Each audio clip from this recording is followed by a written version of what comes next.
السلام علیکم ورحمۃ اللہ وبرکاتہ، نحمده ونصلی علی رسولہ الکریم، اما بعد فاعوذ باللہ من الشیطان الرجیم، بسم اللہ الرحمن الرحیم، رب اشرح لی صدری ویسر لی امری واحلل عقدۃ من لسانی یفقہوا قولی۔ سورۃ ابراہیم آیت نمبر 25۔ اعوذ باللہ من الشیطان الرجیم، بسم اللہ الرحمن الرحیم۔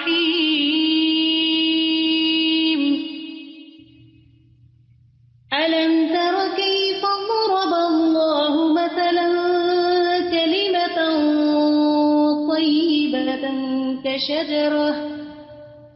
كشجرة طيبة أصلها ثابت وفرعها في السماء تؤتي أكلها كل حين بإذن ربها ويضرب الله الأمثال للناس لعلهم يتذكرون۔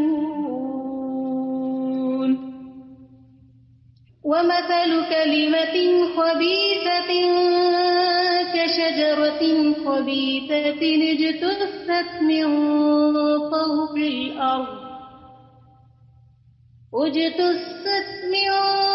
فوق الأرض ما لها من قرار، يثبت الله الذين آمنوا بالقول الثابت في الحياة الدنيا وفي الآخرة ويضل الله الظالمين ويفعل الله ما يشاء۔ کیا تم دیکھتے نہیں ہو کہ اللہ نے کلمہ طیبہ کی مثال کس چیز کے ساتھ دی ہے؟ اس کی مثال ایسی ہے جیسے ایک اچھی ذات کا درخت جس کی جڑ زمین میں گہری جمی ہوئی ہے اور شاخیں آسمان تک پہنچی ہوئی ہیں، ہر آن وہ اپنے رب کے حکم سے اپنے پھل دے رہا ہے۔ یہ مثالیں اللہ اس لیے دیتا ہے تاکہ لوگ ان سے سبق لیں۔ اس میں آپ دیکھیں کہ نبی صلی اللہ علیہ وسلم نے مومن کو شجرہ طیبہ سے مثال دی ہے۔ اپنے آپ کو ایک درخت کی طرح سمجھیں، اور اگر اس مثال پہ غور کریں تو اس میں 3 چیزیں ہیں خاص طور پر۔ پہلی چیز ہے اصلھا ثابت، کہ اس کی جڑ بنیاد مضبوط ہوتی ہے۔ تو جڑ بنیاد جو ہے اس سے مراد کیا ہے؟ ایمان کی مضبوطی، اور یہ مضبوطی جو ہے یہ قرآن و سنت کے علم سے آتی ہے۔ اور پانی زمین میں اچھا پڑتا ہے، اچھا علم حاصل کرتا ہے انسان، تو جڑیں مضبوط ہوتی ہیں درخت کی، اور جتنی جڑیں مضبوط ہوتی ہیں اتنا ہی درخت مضبوط ہوتا ہے۔ یعنی جتنی اس کی جڑیں مضبوط ہوتی ہیں، زمین کے اندر گہری ہوتی ہیں، آندیاں ہو، بارش ہو، طوفان ہو، سردی ہو، گرمی ہو، کوئی بھی چیز ہو، تو وہ درخت گرتا نہیں، کیونکہ اس کی جڑیں مضبوط ہیں۔ اور جڑیں کب مضبوط ہوتی ہیں؟ جب ان کو غذا ملتی رہتی ہے۔ تو اگر ہماری جڑوں کو بھی قرآن و سنت کی غذا ملتی رہے تو انشاءاللہ ہمارے اندر استقامت رہے گی۔ دوسری چیز اس مثال میں کیا بیان کی گئی ہے؟ وَفَرُعُهَا فِي السَّمَاءِ، کہ اس کی شاخیں آسمان میں بلند ہیں۔ اس کا کیا مطلب ہے؟ کہ وہ درخت ایک بلند درخت ہے اور وہ آسمان کے ساتھ اپنا تعلق رکھتا ہے۔ اشارہ ہے کس چیز کی طرف؟ کہ اس کا تعلق اپنے رب کے ساتھ مضبوط ہے۔ غم ہو یا خوشی ہو، کسی بھی طرح کے حالات ہو، بیماری ہو، تندرستی ہو، موت ہو، زندگی ہو، شادی ہو، بچے پیدا ہو رہے ہو، کچھ بھی ہو، ہر حال میں، ہر کیفیت میں اپنے رب کی طرف رجوع۔ کوئی دنیا میں آ رہا ہے، کوئی جا رہا ہے، اس کا دل جو ہے وہ اپنے رب کی طرف بھی متوجہ رہتا ہے۔ یعنی کسی لمحے وہ اپنے رب سے غافل نہیں ہوتا، وہ اپنے رب پہ توکل کرتا ہے، وہ اپنے رب سے ڈرتا ہے، وہ اپنے رب سے محبت کرتا ہے، وہ اپنے رب کا ذکر کرتا ہے۔ اور تیسری چیز جو اس مثال میں بیان ہوئی ہے وہ ہے تؤتی اکلھا کل حین باذن ربھا، اپنے رب کے اذن سے ہمیشہ پھل دیتا رہتا ہے، ایور گرین ہے، ہر طرف نفع پہنچانے والا ہے۔ پھل دینا کیا ہے؟ کسی درخت کا لوگوں کو فائدہ پہنچانا۔ تو مومن جو ہوتا ہے وہ دوسروں کے لیے فائدہ مند ہوتا ہے، ہر ایک کو اس سے خیر پہنچتی ہے، کسی کو دعا دے رہا ہے، کسی کو مال دے رہا ہے، کسی کو اچھا مشورہ دے رہا ہے، کسی کو علم سکھا رہا ہے، کسی کی خدمت کر رہا ہے، کسی کو پکا کے کھلا رہا ہے، کسی کو پڑھا کے سکھا رہا ہے. اس کی ہر وقت سوچ کیا ہوتی ہے کہ وہ کس طرح فائدہ مند بنے، یعنی دوسرے کو کیسے فائدہ پہنچائے. خود جو کچھ اس نے لینا ہے وہ اللہ سے لینا ہے، اللہ پر بھروسہ کرنا ہے اور اپنی جڑیں مضبوط کرتے رہنا ہے. لیکن وہ جڑیں مضبوط کر کے پھر جو اس کا آؤٹ پٹ ہوتا ہے وہ دوسروں تک جاتا ہے. تو یہ 3 چیزیں آپ بھی یاد رکھیں کہ ایک انٹیک، بہترین علم، نفع مند علم حاصل کرتے رہنا ہے. دوسرے یہ کہ اپنے اوپر جو بھی کیفیات اور واردات ہیں ان سب میں اللہ سبحانہ تعالیٰ کی طرف رجوع کرنا ہے. مجھے نہیں معلوم کہ آپ فقہ القلوب کو فالو اپ کر رہے ہیں یا چھوڑ دیا ہے ان حالات کی وجہ سے.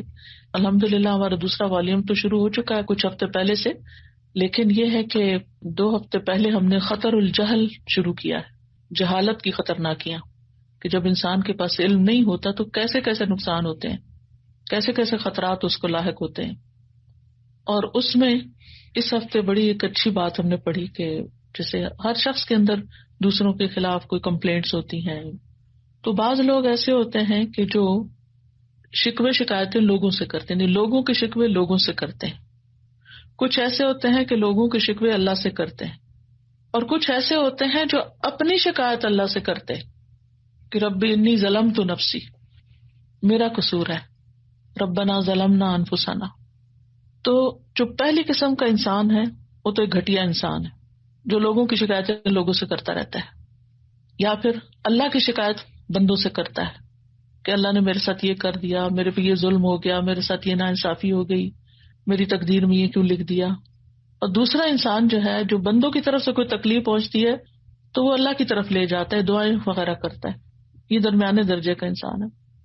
اور اعلیٰ درجے کا انسان وہ ہے جو اپنی شکایت اللہ سے کرتا ہے کہ اللہ میں اپنے نفس کے ہاتھوں تنگ ہوں.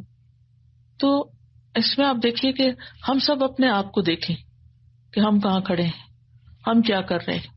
تو ہمارے اندر جو بھی کیفیات آ رہی ہوں، لوگ تنگ کر رہے ہوں یا اپنی ذات سے کوئی خرابیاں آ رہی ہوں سامنے، تو سارے معاملات اللہ سبحانہ تعالیٰ کے سامنے رکھیں کہ یار اب تو میری مدد کر اور مجھے راہ دکھا. تو اللہ تعالیٰ اسباب پیدا کر دے گا. رہنا تو ہم نے دنیا میں جب تک زندہ ہے، اور دنیا کے اسباب کو استعمال کر کے لوگوں کو بھی فائدہ پہنچانا ہے اور اپنے آپ کو بھی پہنچانا ہے. اور تیسری چیز یہ ہے کہ ہم کچھ نہ کچھ ایسا کریں کہ جس سے مخلوق کو فائدہ ہو.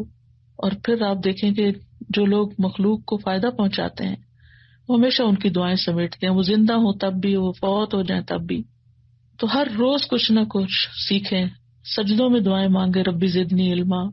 اور علم صرف سکھانے کے لیے نہیں حاصل کرتا بندہ، یعنی عام طور پر یہ خیال ہوتا ہے کہ یہ دوسروں کو سکھانا ہے اس لیے کوئی لیکچر سن لو یا کچھ سیکھ لو یا صرف اسی وقت ہی کچھ سیکھے.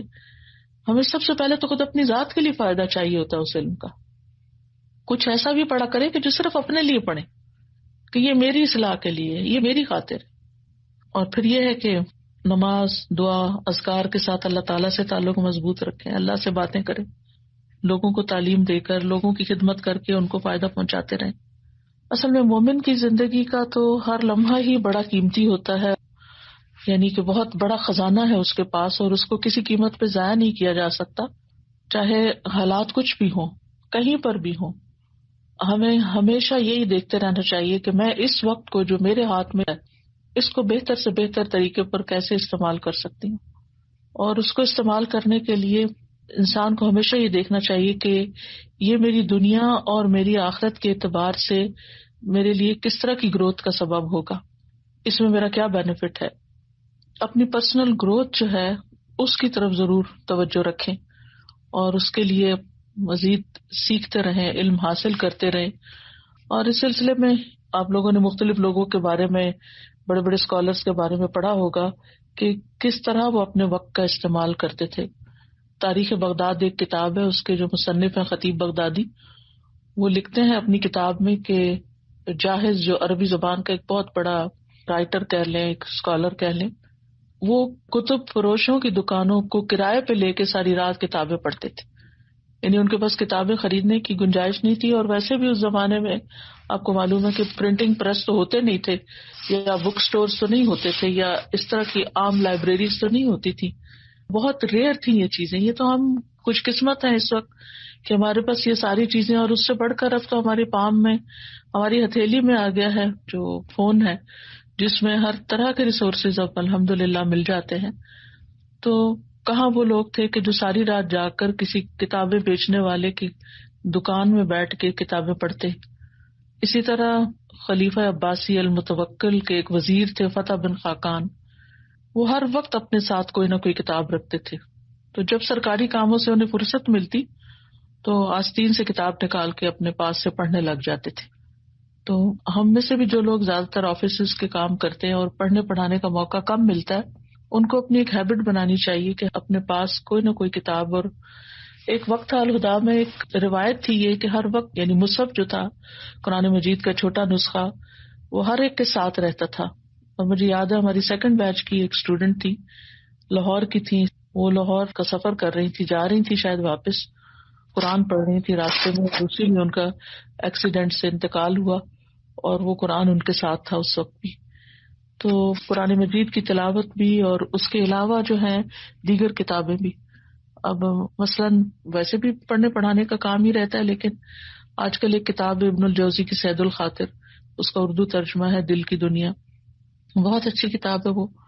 تو وہ میرے تکیے کے ساتھ ہی رہتی ہے کہ جس وقت مجھے موقع ملتا ہے اس میں سے کچھ نہ کچھ پڑھ لیتی ہوں، اور اس سے ایک ذہن تر و تازہ ہو جاتا ہے، سوچنے کا موقع ملتا ہے، سوچ میں گہرائی آتی ہے. سید الخاطر اصل میں سید کہتے ہیں شکار کو، قرآن مجید میں لفظ استعمال ہوئے، اور خاطر کہتے ہیں خیال کو، یعنی خیالات کا شکار. اصل میں یہ ان کی ڈائری تھی، جو ان کے ذہن میں خیالات آتے تھے، جو ان کی قلبی واردات ہوتی تھی وہ اس میں لکھ لیا کرتے تھے. تو بہت ہی زبردست کتاب ہے. تو اس سے یہ پتہ چلتا ہے کہ لوگ اپنا وقت کس طرح استعمال کرتے تھے، یعنی یا تو اپنے خیالات کو جوٹ ڈاؤن کر رہے ہیں یا کتابیں پڑھ رہے ہیں. اسی طرح ایک اور اسکالر تھے اسماعیل بن اسحاق القاضی، ان کے گھر جب بھی کوئی جاتا تو وہ انہیں پڑھتا ہوا ہی دیکھتے. اب اپنے آپ کو ہم اس جگہ پر رکھیں کہ اگر ہمارے گھر میں کوئی داخل ہو تو ہم اسے کیا کرتے ہوئے ملیں گے؟ موبائل کے ساتھ کھیلتے، ادھر ادھر کی چیزیں دیکھتے، یا کیا کرتے؟ تو ہم لوگ جو ہیں جنہوں نے قرآن مجید پڑھ لیا ہے، جو دین کی خدمت میں لگے ہوئے ہیں ایکٹیولی، یعنی کچھ لوگ تو وہ ہیں نا کہ جو پڑھ رہے ہیں یا اپنے طور پہ اسٹوڈینٹس ہیں ابھی، لیکن آپ سب تو اس مرحلے سے گزر کر اس وقت سکھانے والوں میں سے ہے یا دین کے کام کرنے والوں میں سے ہے. تو ہمارے رویے اور ہماری سوچ اور ہمارے طریقے اور ہمارا اٹھنا بیٹھنا اور ہماری دلچسپیاں تو پھر عوام الناس سے مختلف ہونی چاہیے نا. یعنی عام گھریلو عورتوں کی طرح تو نہیں ہمارا اٹھنا بیٹھنا ہر وقت ہونا چاہیے کہ وہ صرف اپنے جو دن کے روٹین کے کام ہے انہیں کوئی سارا دن بس انہیں میں مصروف ہیں اور مشغول ہیں. ہمیں تو ان سب کو نپٹا کے فوراً اپنے مقصد اور گول کی طرف لپکنا چاہیے کہ ہمارا اصل مقصد جو ہے وہ کچھ کرنا ہے، یعنی دین کی خدمت کرنا ہے، اور باقی تو ہماری ضروریات ہیں جو ہم نے ضرورت کے ساتھ پوری کرنی ہے. وہ ہمارا کھانا یا پکانا یہ مقصد زندگی تو نہیں ہے نا، یہ تو ضرورت ہے. اسی طرح گھر کی صفائی ہماری ایک ضرورت ہے، اسی طرح باقی جو ہمارے پرسنل ہائیجین کے کام ہے وہ ہماری ایک ضرورت ہے، وہ مقصد زندگی نہیں ہے. مقصد زندگی جو ہے وہ اللہ کی رضا ہے، اور اللہ کی رضا کے لیے ہم اپنی عبادت بھی کرتے ہیں اور اس کے ساتھ دین کی خدمت بھی کرتے ہیں. تو اس کے لیے ہمیں فیول چاہیے ہوتا ہے. اگر ہم ایسی چیزیں پڑھتے رہیں گے، دیکھتے رہیں گے، تو ہماری سوچ جو ہے وہ بلند ہوتی رہے گی، اور ہم چاہے لاک ڈاؤن ہو، چاہے کچھ بھی ہو، کسی قسم کے بھی حالات ہوں، تو ہم ان میں اپنے آپ کو ضائع نہیں کریں گے، کیونکہ ہماری زندگی کا ہر دن بڑا قیمتی ہے. اور اس میں یہ ہے کہ بعض اوقات ایسے حالات ہوتے ہیں ہمارے ہاں، انسان دکھی ہو جاتا ہے، تکلیف میں ہوتا ہے، پریشانی میں ہوتا ہے، مہمانداری میں ہوتا ہے، کچھ بھی ہوتا ہے، تو ان لوگوں کو بھی ساتھ کسی اچھی چیز میں انوالو کر لینا چاہیے. پہلے زمانے میں لوگ یہ کرتے تھے کہ آنے والوں کو جیسے کوئی تعزیت کے لیے آ رہا ہے سپارے دے دیتے تھے، وہ بیٹھ کے پڑھتے رہتے تھے، باتیں کم ہوتی تھی. ہم نے کہا جی یہ بدعت ہے، یہ نہ کریں. اب کیا لوگ آتے ہیں، باتیں کرتے ہیں، یا چپ کر کے بیٹھے رہتے ہیں اور پھر چلے جاتے ہیں، تو وقت کا صحیح استعمال نہیں ہوتا. اس وقت بھی کچھ نہ کچھ کوئی نہ کوئی اچھی بات ان کو سناتے رہنا چاہیے. جو بھی کوئی کتاب رکھ لیں, جو آئے اسے کہیں کہ پڑھیں اور سب کو سنائیں. جیسے تبلیغی جماعت میں وہ نصاب ہوتا ہے, تبلیغ نصاب, تو وہ کوئی علماء تھوڑی پڑھتے ہیں. جتنے بھی لوگ تبلیغ کے لیے جاتے ہیں جہاں بیٹھتے ہیں وہ ایک اسی کتاب کو پڑھتا رہتا ہے اور وہ پڑھ کے سناتے رہتے ہیں اور اس میں سے چیزیں سیکھتے رہتے ہیں. تو ہمیں بھی چاہے کسی بھی قسم کے حالات ہوں, کسی بھی قسم کے مواقع ہوں, ان کو استعمال کرنے کا طریقہ آنا چاہیے. اور پھر یہ ہے کہ بعض اوقات ہم بیماری کو عذر بنا لیتے ہیں. ٹھیک ہے وہ بیماری عذر ہے, لیکن کچھ بیماریاں ایسی ہیں کہ جس میں ہم مطالعہ جاری رکھ سکتے ہیں, کچھ نہ کچھ سن سکتے ہیں, کوئی نہ کوئی کام کر سکتے ہیں.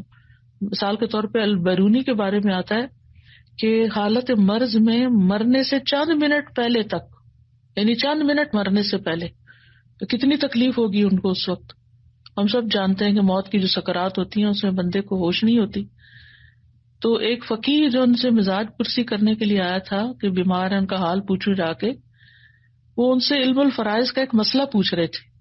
ظاہر ہے کہ انسان جب مرنے لگتا ہے تو اس کی ہوتی ہے کہ بعد میں وراثت تقسیم ہوگی یا کچھ, اور یہ کتنا ٹیکنیکل سا سبجیکٹ ہے, کتنا مشکل سبجیکٹ ہے کہ پڑھ پڑھ کے بھی انسان کو سمجھ نہیں آتا.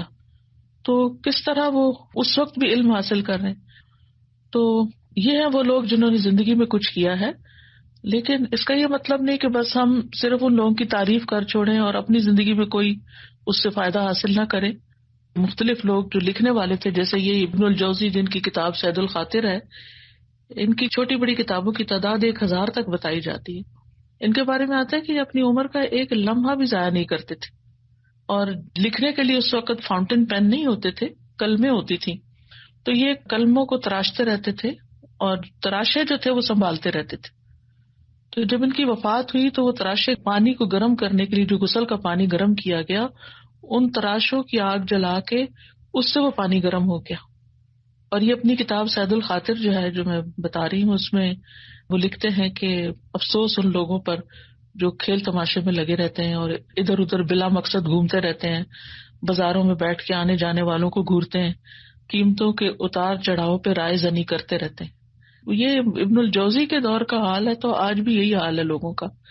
اور پہلے تو لوگ بازار میں جا کے بیٹھتے تھے, اب تو بازار ہمارے ہاتھوں میں آ گئے کہ ہم اپنے موبائل کے اوپر بیٹھ کے تو دیکھتے رہتے ہیں کہ کہاں کیا بک رہا ہے اور کیا مہنگا ہو گیا اور کیا, اور تبصرے بلا وجہ کے, کوئی سیاسی بحثوں میں مبتلا ہے اور کوئی کسی چیز میں. تو ان چیزوں سے حاصل کیا, یعنی اگر 1 سال پہلے ہم نے کوئی سیاسی تبصرے سنے تھے تو آج ان کی کیا قیمت ہے. اسی طرح اگر ہم نے 2 سال پہلے کوئی قیمتوں کے اتار چڑھاؤ پہ بات کی تھی تو آج ہمیں کیا یاد ہے اس میں سے. تو ایسی چیزیں جو ہیں وہ زندگی کا ہمارا حصہ نہیں ہونی چاہیے. بس ٹھیک ہے, سرسری کوئی کر رہا ہے بات, سرسری سے سنی اور اس کے بعد جو اپنا مقصد ہے اس کی طرف لوٹ گئے. اور امام فخر الدین رازی کی کتاب جو تفسیر ہے یہ 30 جلدوں میں ہے, اور ان کی بھی کتابوں کی تعداد بتاتے ہیں کہ 100 کے قریب ہے. اور وہ اس پر بھی افسوس کرتے تھے کہ میرا وقت کھانے پینے میں ضائع ہو جاتا ہے, کاش مجھے کھانا پینا بھی نہ پڑتا تاکہ میرا یہ وقت بھی کسی اچھے کام میں استعمال ہوتا. یہ وہ لوگ ہیں جنہوں نے اپنی زندگی کی اور اپنی قدر کی. دیکھیں ہماری قدر کوئی اور نہیں کرے گا, ہمیں اپنی قدر خود کرنی ہوگی. یعنی کہ ہم نے اپنے آپ کو کیا بنانا ہے, اپنی آخرت کے لیے کیا تیار کرنا ہے, اور اس کے لیے ہمارے اوقات جو ہے وہ کس طرح گزرنے ہیں. کیونکہ بعض اوقات کوئی ہمیں کام دے دیتا تو ہم کر لیتے ہیں, کوئی کام نہ ملے تو ہم بیٹھ جاتے ہیں. جیسے ہمارے عام طور پہ سرکاری دفتروں کا حال ہے, کوئی کام آ گیا تو کر لیا, ورنہ بیٹھے اخباریں پڑھ رہے ہیں, چائے پی رہے ہیں, آنے جانے والوں سے ملاقات کر رہے ہیں, اور بعض اوقات کام پڑے بھی رہتے ہیں اور ان کو نہیں کرتے. تو ہم قرآن پڑھے ہوئے لوگ, ان سب سے ہمیں تو مختلف ہونا ہے نا, ہم ان جیسے تو نہیں ہو سکتے کہ جو ہمارے معاشرے میں کلچر چل رہا ہے ہم نے تو اس کو تبدیل کرنا ہے. اور یہ کام کس طرح ہوگا اگر ہماری طرف سے کوئی کوتاہی ہوئی. تو اس لیے میں یہ کہوں گی کہ ہم سب کو اپنے اپنے وقت کی قدر کرنی ہے. تو انشاءاللہ اللہ سبحانہ تعالیٰ مدد کرنے والا ہے, اور اللہ تعالیٰ اپنی رحمت فرمائے آپ سب پر. اور اب کافی ٹائم ہو گیا ہے, اگر آپ میں سے کسی کو کچھ کہنا ہے تو میں سننے کے لیے حاضر ہوں. اور باقی یہ ہے کہ اللہ سبحانہ تعالیٰ ہمیں ضائع ہونے سے بچائے اور ہم سے اچھے اچھے کام لیتا رہے, اور ہمارے اندر اخلاص پیدا کر دے, کیونکہ اخلاص کے بغیر تو کوئی چیز نہیں. جو کچھ بھی کر رہے ہیں اللہ تعالیٰ قبول کر لے, اور اللہ تعالیٰ آپ کی مدد فرمائے, اور ساری زندگی آپ اس نیکی کے کام کے ساتھ ایک یا دوسرے طریقے سے جڑی رہیں. اس سارے سینیریو میں میری کچھ اپنی بھی طبیعت خراب ہوئی اور میں نے اس چیز کو ذاتی طور پر آبزرو کیا کہ اللہ تعالیٰ کے ساتھ جو تعلق ہے ہمارا، اس کا مضبوط ہونا کتنا ضروری ہے. کیونکہ جب اللہ تعالیٰ کے ساتھ ہمارا تعلق مضبوط ہوگا تو ہی ہم کسی بھی جو بھی کیفیات ہے ہماری اس سے کوپ کر سکیں گے. اور ایک اور چیز جو مجھے اس دوران میں نے محسوس کی وہ یہ کی کہ ہم اپنی روٹینز کو ضرور چیک کریں. جو بایولوجیکل کلاک ہے اس کے حوالے سے ہم جو ہماری کمزوریاں ہیں، جو کمیاں ہیں، ان کو امپروو کریں. اور جب ہم ایسا کرتے تو ہمارا بہت سا وقت بھی بچتا ہے اور ہم اس کو، یہ جتنی آپ نے ماشاءاللہ آج مفید باتیں ہمیں بتائی ہیں کہ ہم یہ سیکھیں، اس کے لیے ہم وقت نکال سکتے ہیں. کیونکہ عموماً یہ ہوتا ہے کہ جب ہم اپنے وقت کو دوسری چیزوں میں لگا رہے ہوتے ہیں تو پھر بہت سی مفید چیزیں ہم سے چھوٹ رہی ہوتی ہیں. تو اللہ تعالیٰ ہم سب کو توفیق دے کہ ہم ان ساری چیزوں کے اوپر عمل کر سکیں اور یقیناً سب کے لیے فائدہ مند بھی بن سکیں پھر. آمین. سدا میں یہی سوچ رہی تھی کہ شجرۃ طیبہ ہر وقت اپنا پھل دیتا رہتا ہے نا، دوسروں کے لیے کانسٹنٹ خیر اور برکت اور بھلائی اور فائدے کا باعث ہے. اس کے لیے ایک تو اپنی پرسنل گرومنگ اور علم بڑھانا اور آگے آگے ہی چلتے رہنا اور کبھی بھی تھک کے ہمت نہیں ہارنا، چاہے کوئی ایج ہو، انسان تھوڑا تھوڑا جیسا بھی ہو، جس ڈائریکشن سے بھی فائدہ مل سکے. نمبر 1 تو پہلے آپ علم لے کے اپنے آپ کو آگے بڑھانا ہے، اور سیکنڈلی موسٹ امپورٹنٹ یہ ہے اس علم کا فائدہ تب ہے جب لوگوں تک خیر جائے. اور وہ آج کل کے اس سارے دور میں لوگ اتنے پریشان ہیں، اتنی اموات ہیں، اتنے گھر گھر میں ارد گرد ہر طرف سے یہی خبریں آ رہی ہیں. اللہ تعالیٰ سب کو حفاظت میں رکھے، لیکن نیچرلی ساری دنیا اس کی لپیٹ میں ہے اور ایک جنرل ڈپریشن ہے. تو اس میں ہمیں ہر ایک کو کچھ نہ کچھ کرتے رہنا چاہیے لوگوں کے لیے، اور لوگوں کو بہت سپورٹ چاہیے. اور آج کل تو اتنا اللہ تعالیٰ نے ہمیں سہولت دے دی ہے، فون کر سکتے ہیں اور کسی نہ کسی طرح میڈیا کے تھرو کنیکٹڈ ہو سکتے ہیں. تو کچھ نہ کچھ لوگوں کے لیے بھی ہمیں کرتے رہنا چاہیے. زندگی تو بہرحال تیزی سے سب چیز ہی گزرتی جا رہی ہے اور انجام تو ہم سب کا بہت ہی قریب ہے، کسی دن ہی چلے جائیں گے اچانک. میں جتنی بات ہو رہی ہوں سازا، ان لوگوں کے بارے میں جب باتیں سنتی ہوں تو کچھ لوگوں کی اس قدر تعریف ہے اور اتنا دل میں رشک آتا ہے کہ چھوٹی چھوٹی نیکیاں کرتے تھے وہ لوگ.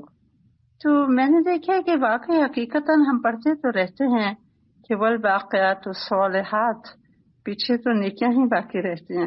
اور ضروری نہیں کہ بہت بڑے بڑے کام ہوں، It could be a very small thing. ذرا کسی کے ساتھ اخلاق سے مل لینا، ذرا سا اسمائل کر لینا، کسی کو پولائٹلی ڈیل کر لینا یا کسی کا دکھ بانٹ لینا. بس مجھے تو آج کل اس چیز نے بڑا ہی گرپ نے لیا ہوا ہے کہ اللہ تعالیٰ بس ہم سے کوئی خیر کے کام کرائے اور ہم اپنی بھی بہتری کریں اور دوسروں کے لیے بھی مفید بن جائیں. جزاک اللہ خیر. استاذہ جی، جو آپ نے بھی بات کہی کہ وقت کا استعمال جو ہے وہ ہر لمحے میں صحیح کیا جائے، تو اس پہ مجھے وہ بات یاد آئی کہ جیسے علامہ شہاب الدین محمود آلوسی مفسر قرآن نے اپنی رات کے اوقات کو 3 حصوں میں تقسیم کیا ہوا تھا. پہلے حصے میں آرام اور استراحت کرتے، دوسرے میں اللہ تعالیٰ کو یاد کرتے اور تیسرے میں لکھنے پڑھنے کا کام کیا کرتے تھے. عموماً ہم دیکھتے ہیں کہ ہم دن کا حساب تو پھر بھی تھوڑا بہت کھینچ تان کے رکھ لیتے ہیں، لیکن رات کا ہمارے ہاں کوئی حساب یا کوئی یوز نہیں ہے. یا اسی طرح اگر ہمارے ٹائمنگز 8 سے 2 ہیں تو اس میں تو ہم علم حاصل کر لیں گے، لیکن جو اس کے بعد کا ٹائم ہے، شام کا ٹائم ہے، تو اس میں ہم عموماً تھوڑا کیجول ہو کے بہت سا ٹائم ضائع ہو جاتا ہے. اب جیسے آن لائن ہونے کی وجہ سے الحمدللہ یہ بھی ہو گیا کہ رات کی کلاسز بھی، یعنی اپنا بھی علم حاصل کرنے کا تھوڑا ٹائم مل جاتا ہے اور دوسروں کو کرنے کا بھی. تو اس کو پڑھ کے مجھے یہ ہوا کہ واقعی رات کا بھی کوئی حساب ہونا چاہیے یا اس کا بھی کوئی ٹائم ٹیبل ہونا چاہیے. بالکل. کھجور کے درخت کی بات ہو رہی تھی تو ہم سکھر رہے کچھ عرصے تو دیکھے بھی، تو اس کی ایک بات مجھے جو ہمیشہ فیسینیٹ کرتی ہے کہ وہ سیدھا کھڑا ہوتا ہے اور بالکل اسٹرانگ ہوتا ہے جیسے. تو اگر ہم اسی چیز کو ایکسٹینڈ کریں جو ہماری ڈسکشن چل رہی تھی کہ جب آپ کسی کے فائدے کے بنتے ہیں تو اس کے بعد ایک چیز آپ کی یہ بھی ہونی چاہیے کہ آپ فرم اور مضبوط رہیں. بسا اوقات آپ لوگوں کے فائدے کے بنتے ہیں، لوگ آپ کو اس طرح اپریشیٹ نہیں کرتے، پھر آپ سوچنے لگتے ہیں کہ اچھا شاید میری کوئی وہ نہیں ہے، اور آپ مضبوطی آپ کی کم ہونے لگتی ہے. یا بسا اوقات ایسی کمپرومائزنگ سچویشن آتی ہے کہ آپ اس طرح فرم نہیں رہ پاتے.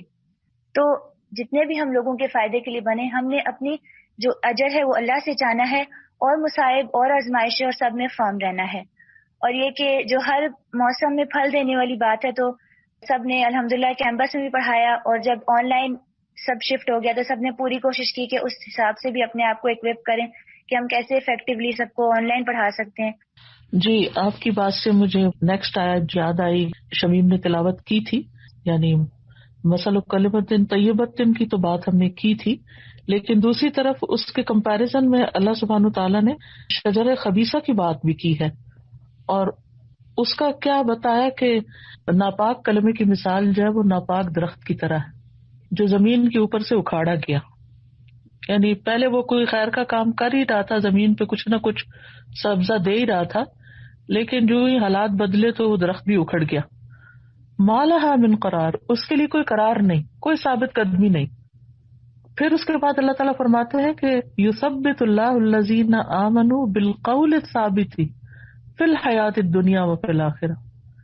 اللہ تعالیٰ ان لوگوں کو جو ایمان لائے دنیا کی زندگی میں اور آخرت دونوں میں مضبوط بات کے ساتھ ثابت قدمی عطا کرتا ہے.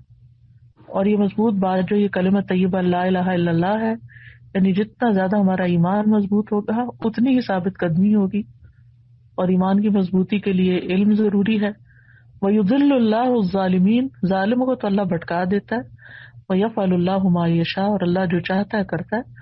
تو ہم اپنے اوپر ظلم کرنے والے نہ ہوں، دوسروں پر ظلم کرنے والے نہ ہوں، اور کلمہ طیبہ کی مثال ہی بن کر رہیں، واقعی نظر آئے کہ ہم ایمان والے لوگ ہیں. اللہ سبحانہ تعالیٰ آپ سب کی کوششیں قبول کرے اور جزائے خیر دے، اور اللہ سبحانہ تعالیٰ ہمارے اس وقت میں برکت ڈالے اور ہماری عبادت کا حصہ لکھ دے، اور جو ہم ہیں اس سے بہتر انسان ہمیں بنائے، اور ہمارے جو کام ہیں اور جو ذمہ داریاں ہیں اور جو فرائض ہیں ان کو بہت بہترین طریقے سے ادا کرنے کی توفیق دے. ہم اپنے مقصد پر نظر رکھیں، اور جو بھی کام ہے ان میں حرص رکھیں کہ کم وقت میں زیادہ سے زیادہ آؤٹ پٹ ہو ہمارا، ہر اعتبار سے، ہر ذمہ داری کے اعتبار سے. جزاکم اللہ خیرا کثیرا، بارک اللہ فیکم، سبحانک اللہم و بحمدک، اشہد ان لا الہ الا انت، استغفرک و اتوب الیک. السلام علیکم و رحمۃ اللہ وبرکاتہ.